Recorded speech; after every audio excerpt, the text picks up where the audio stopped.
തീർച്ചയായിട്ടും വലിയ ആവേശത്തോടു കൂടെ തന്നെയാണ് കോട്ടയ്ക്കലിലെ ജനങ്ങൾ ഇടതുപക്ഷ ജനാധിപത്യ മുന്നണിയെ സ്ഥാനാർത്ഥിയെ സ്വീകരിക്കുമെന്ന് ഞങ്ങൾക്ക് ഉറപ്പാണ്.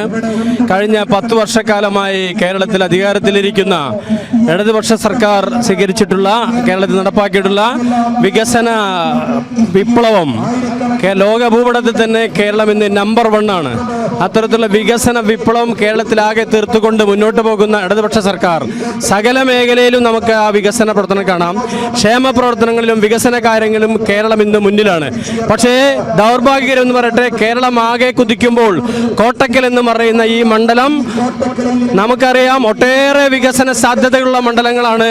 ജനങ്ങളുടെ അടിസ്ഥാന പ്രശ്നങ്ങൾക്കൊന്നും പരിഹാരം കാണാൻ കഴിയാത്ത മുസ്ലിം ലീഗിന്റെ എത്രയോ വർഷങ്ങളായി മുസ്ലിം ലീഗിന്റെ MLA മാർ മാത്രം പ്രതിദാനം ചെയ്യുന്ന കോട്ടക്കൽ മണ്ഡലത്തിൽ ജനങ്ങൾ കുടിവെള്ളത്തിനായി ദാഹിക്കുകയാണ്. അതുപോലെ തന്നെ നിരവധിയായ തൊഴിലവസരങ്ങൾ സൃഷ്ടിക്കാൻ കോട്ടക്കൽ കഴിയും.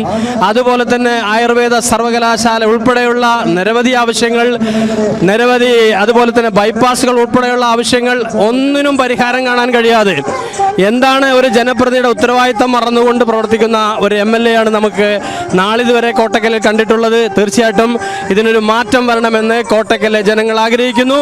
ഇടതുപക്ഷ ജനാധിപത്യ മുന്നണിയുടെ സ്ഥാനാർത്ഥി പ്രീത കൊഞ്ചത്തെ അരിവാൾ ചുറ്റിക നക്ഷത്രം അടയാളത്തിൽ ഈ മണ്ഡലത്തിലെ വോട്ടർമാർ രേഖപ്പെടുത്തിക്കൊണ്ട് നല്ല ഭൂരിപക്ഷത്തോടുകൂടെ വികസനത്തിന് കൊതിക്കുന്ന കോട്ടക്കലിൽ ഒരു മാറ്റത്തിനായി നിങ്ങളുടെ വിലപ്പെട്ട വോട്ടുകൾ രേഖപ്പെടുത്തണമെന്ന് അഭ്യർത്ഥിച്ചുകൊണ്ട് പ്രിയപ്പെട്ട സ്ഥാനാർത്ഥി ഇതാ നൂറുകണക്കിന് പ്രവർത്തകരോടൊപ്പമുള്ള ആവേശകരമായ റോഡ് ഷോയാണ് ഈ വളാഞ്ചേരിയിൽ നടക്കുന്നത്.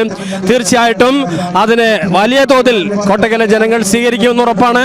ഉജ്ജ്വലമായ വിജയം സമ്മാനിക്കണം. കേരളം ആകെ മാറുമ്പോൾ ഒരു 3ാം തുടർ ഭരണം കേരളത്തിൽ ഇടതുപക്ഷ മുന്നണി അധികാരത്തിലെത്തുമ്പോൾ തീർച്ചയായിട്ടും കോട്ടക്കലിന്റെ ജനപ്രതിയായിട്ട് ഇടതുപക്ഷ ജനാധിപത്യ മുന്നണിയുടെ പ്രതിനിധി നിയമസഭയിൽ ഉണ്ടാകണം.